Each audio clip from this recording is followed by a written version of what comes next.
Hi everyone, आशा करती हूँ आप सभी ठीक होंगे और मैं भी ठीक ही हूँ कह सकते हैं। आगे बढ़ते हुए स्टोरी का नाम चाहत के उस पार एपिसोड 11 परछाइयाँ पीछा करती हैं। पिछले एपिसोड में आपने सुना था, जारा कहती है हमारी पीढ़ी को शायद वो जज्बा मिला है डर से लड़ने का।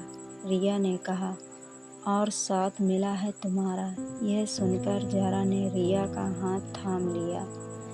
दोनों की हथेलियों में अब कहानियाँ थीं, अधूरी लेकिन अब पूरी होने को तैयार। आगे बढ़ते हुए जारा का कमरा सुबह 9 बजे। रजाई के अंदर से जारा ने आंखें खोली। सामने रिया बैठी थी। उसके हाथ में किताब थी लेकिन ध्यान कहीं और था। जारा मुस्कुराकर बोली, इतनी सुबह सुबह किताब, या मुझे देख रही हो चोरी चोरी? रिया हंसकर कहती है, दोनों। लेकिन तुम उठ गई जल्दी, तो अब जल्दी से उठो, तुम्हें प्लान बताना है।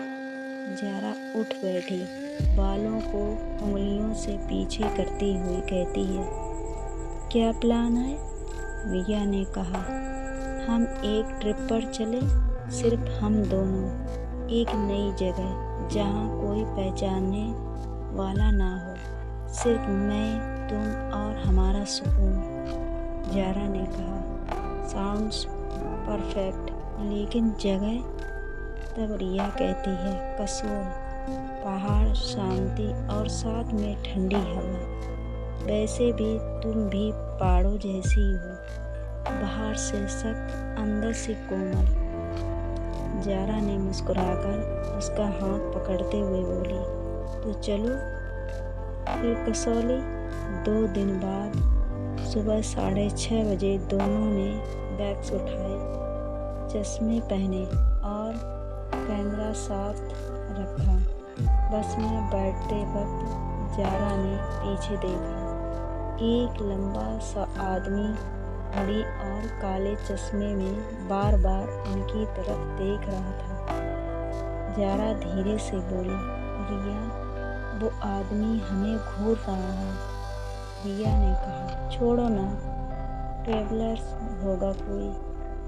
पर जारा का दिल कुछ कह रहा था। कसोल, पहाड़ों की गोद में, दोपहर 2 बजे। जैसे ही दोनों कसौल पहुंची, पेड़ों की ठंडी खुशबू और पहाड़ी हवा ने दोनों को अपनी बाहों में भर लिया। एक छोटा सा होम स्टे बुक किया था। लकड़ी की दीवारें, खिड़की से झांकते देवदार के पेड़। रिया ने कहा, इतना सुकून तो कभी महसूस ही नहीं किया। जारा बोली, सुकून तब आता है जब अपना कोई पास हो। दोनों ने गर्म चाय मंगवाई और बालकनी में बैठ गई, हाथों में प्याले और आँखों में सुकून। रात 8 बजे होम स्टे। जब दोनों रात का खाना खाकर लौट रही थी, जारा ने फिर उसी आदमी को देखा। अब वो उसके होम स्टे के पास ही घूम रहा था। जारा कहती है, रिया, मुझे सच में अजीब लग रहा है, ये आदमी हमें फॉलो कर रहा है। रिया ने कहा, कल सुबह होम स्टे के मालिक से बात करेंगे, अभी कमरे में चलो।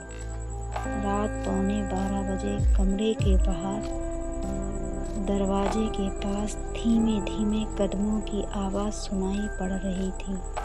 जारा तुरंत उठी और खिड़की से झांका।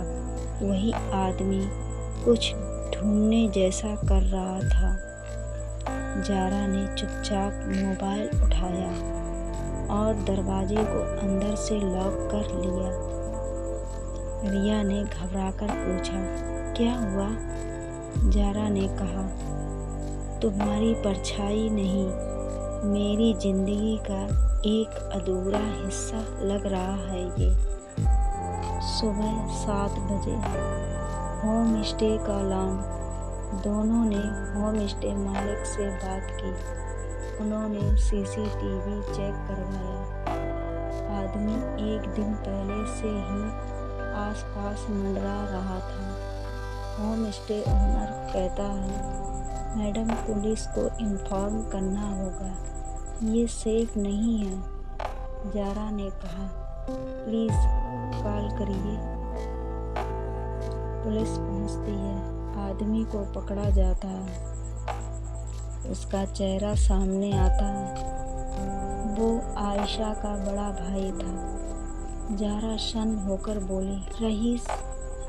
रिया ने पूछा, कौन है ये? जारा बताती है, वो कभी मुझे धमकी देता था, कहा था कि मेरी गलत राह को सही कर देगा।